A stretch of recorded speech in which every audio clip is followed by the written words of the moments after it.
বলবো আল্লাহর যেমন লাগবে আল্লাহ তেমন, এটা আমরা জানি না, তবে আল্লাহর অস্তিত্ব আছে। এজন্য সালাফ বললেন তোমরা আল্লাহর পরিচয় জানো কিন্তু আল্লাহর হক আদায় করো না। আল্লাহর হক কি তা জানো? আল্লাহর হক হলো একমাত্র আল্লাহর ইবাদত করা, তার সাথে কাউকে শরীক না করা, এটাই হলো আল্লাহর হক। তুমি একমাত্র কার ইবাদত করবে? আল্লাহ, তার সাথে কাউকে শরীক করবে না। পৃথিবীর অধিকাংশ মানুষ শিরিকের মধ্যে নিমজ্জিত, তারা শিরিক করে বেড়ায়। আল্লাহ তাআলা যতগুলো পাপ আছে সমস্ত পাপ ক্ষমা করে দিতে পারেন, তবে আল্লাহ নিষেধ করেছেন তিনি শিরিকের পাপ ক্ষমা করবেন না। সূরা নিসা 48 নম্বর আয়াত, ইন্নাল্লাহা লা ইয়াগফিরু আইয়ুশরাকা বিহি ওয়া ইয়াগফিরু মা দুনা যালিকা লিমান ইয়াশা। নিশ্চয় যে ব্যক্তি আল্লাহর সাথে শিরিক করে আল্লাহ তাআলা শিরিকের পাপ ক্ষমা করে না। এছাড়া যত পাপ আছে আল্লাহ যাকে চায় তাকে মাফ করে দেয়। তার মানে অন্য পাপ আল্লাহ ক্ষমা করবেন কিন্তু শিরিকের পাপ আল্লাহ ক্ষমা করবে না। আল্লাহ তাআলা সূরা মায়েদার 72 নম্বর আয়াতে বলেন, ইন্নাহু মাইয়ুশরিক বিল্লাহ, নিশ্চয় যে ব্যক্তি আল্লাহর সাথে শিরিক করে ফাকাদ হারামাল্লাহু আলাইহিল জান্নাহ, আল্লাহ তার উপরে জান্নাত হারাম করে দেন। ওমা ওয়াহুন নার, তার ঠিকানা হলো জাহান্নাম। ওমা লিয-যালিমিনা মিন আনসার, এ হলো জালেম, এর কোনো সাহায্যকারী নাই, এর কোনো সহযোগিতা নাই। তার মানে সে সাহায্যকারী হিসেবে আল্লাহকে পাবে না, কোন নবীকে পাবে না, কোন ফেরেশতাকে পাবে না, কোন দিনদার ব্যক্তিকে পাবে না, বাপ মা আত্মীয় স্বজন কাউকে পাবে না, তার কোনো সাহায্যকারী নেই। তার উপরে জান্নাত চিরতরে হারাম, জাহান্নাম হলো তার ঠিকানা। কে? যে আল্লাহর সাথে শিরিক করে। আল্লাহ তাআলা নবীদেরকে বলছেন কত কঠিন বাক্য। সূরা আনআম খুলে দেখবেন 88 নম্বর আয়াত। এর আগে আল্লাহ তাআলা সিরিয়াল ধরে 18 জন নবীর নাম উল্লেখ করেছেন। এরপরে বলছেন ওয়ালাউ আশরাকু লাহাবিতা আনহুম মা কানু ইয়ামালুন, এই 18 জন নবীর একজনও যদি শিরিক করে তাহলে তাদের যত আমল আছে আমি আল্লাহ ধ্বংস করে দিব। তার মানে তাদের আমল টিকবে না, তাদের আমল ধ্বংস হয়ে যাবে। কেন? তারা যদি আল্লাহর সাথে শিরিক করে। তার মানে নবীরাও আল্লাহর সাথে শিরিক করতে পারে না। পৃথিবীর সবচেয়ে দামি মানুষ, তার নাম কি?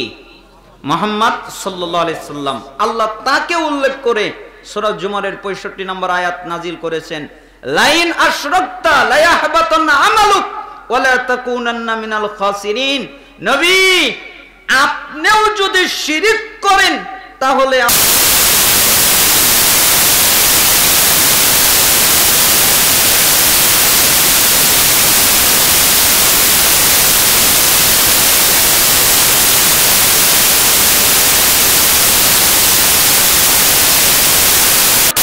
আমার জীবন, নিশ্চয় আমার মরণ, সবকিছু একমাত্র আল্লাহ।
হয়, পাঠ্য হয়, কত মাদ্রাসা কোরআন খতম করা হয়। সামনে রমাদান,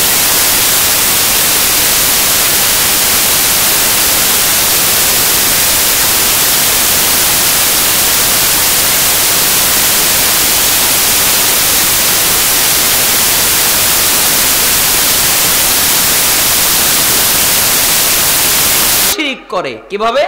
মান সাল্লা ইরাই ফাকাদ আশরাক, যে ব্যক্তি সালাত আদায় করলো কাউকে দেখাবার জন্য, ওটা সালাত নয়, ওটা শিরক। ওমান সামা ইরাই ফাকাত আশরাক, যে ব্যক্তি সিয়াম পালন করলো কাউকে দেখাবার জন্য, ওটা সিয়াম নয়, ওটার নাম শিরক। ওমান তাসাদদাকা ইরাই ফাকাত আশরাক, যে ব্যক্তি সাদাকা করলো কাউকে দেখাবার জন্য, ওটা সাদাকা নয়, ওটার নাম শিরক। তার মানে একমাত্র ইবাদত করব কার জন্য? কুল ইন্না সলাতি ওয়া নুসুকি ওয়া মাহইয়ায়া ওয়া মামাতি লিল্লাহি রাব্বিল আলামিন।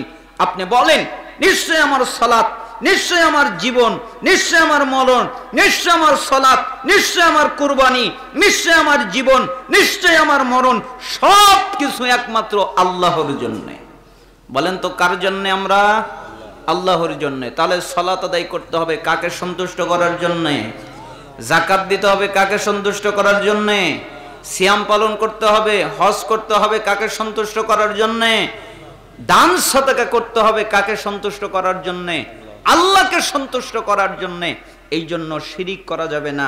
তাই তিনি বললেন তোমরা আল্লাহর হক আদায় করো না।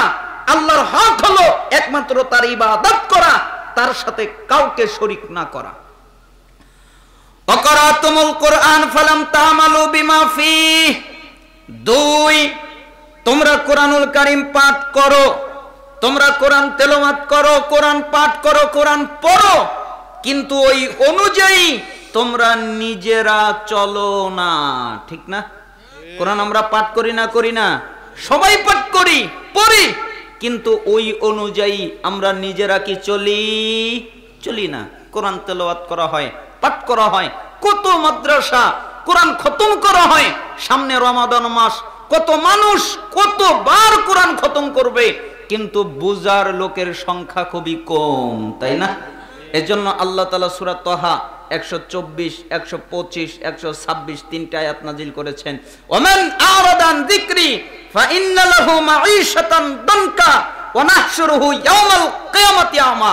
যেই ব্যক্তি আমার স্মরণ থেকে মুখ ফিরিয়ে নেবে, আমি তার জীবিকাকে করে দিব সংকীর্ণ, আমি তার জীবনকে করে দিব সংকীর্ণ, আমি তার চাল চলন করে দিব সংকীর্ণ, এবং তাকে যখন আমার কাছে উঠাবো তখন অন্ধ করে উঠাবো, সে কিছু দেখতে পারবে না।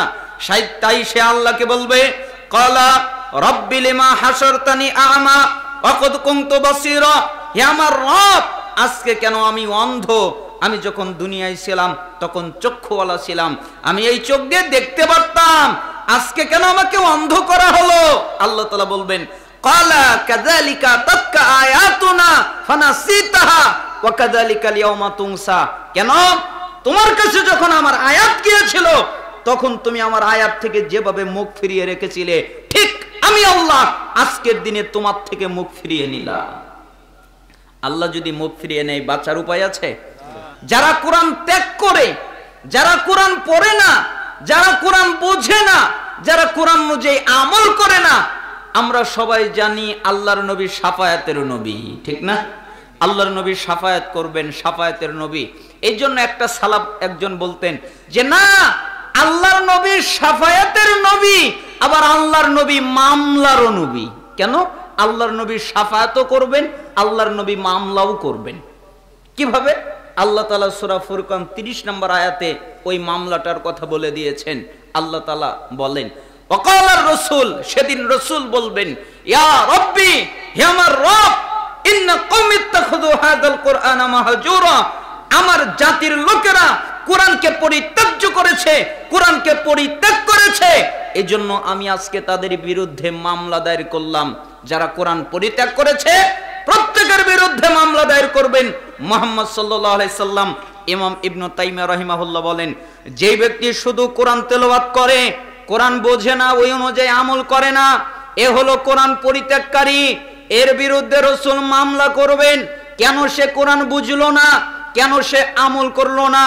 2, যে ব্যক্তি কোরআন তেলাওয়াত করে কিন্তু বোঝে কিন্তু আমল করে না, এও হলো কোরআন পরিত্যাগকারী। তার বিরুদ্ধে রাসূল মামলা দায়ের করবেন।